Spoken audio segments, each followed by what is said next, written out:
It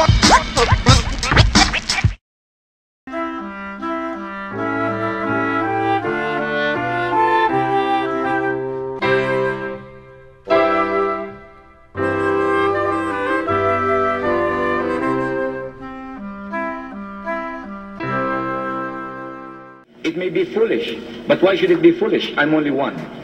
If I die, then I die, and there's only one to suffer.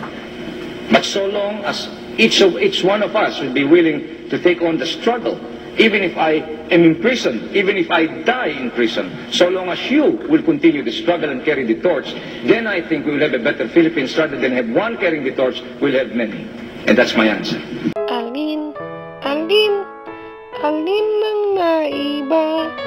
Isipin kung alin ang naiba.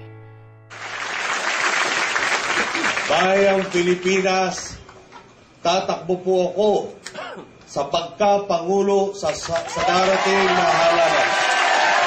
Pagkapangulo sa darating na halalan. Pagkapangulo sa darating na pangulo sa darating na pangulo sa darating na pangulo sa darating na pangulo sa darating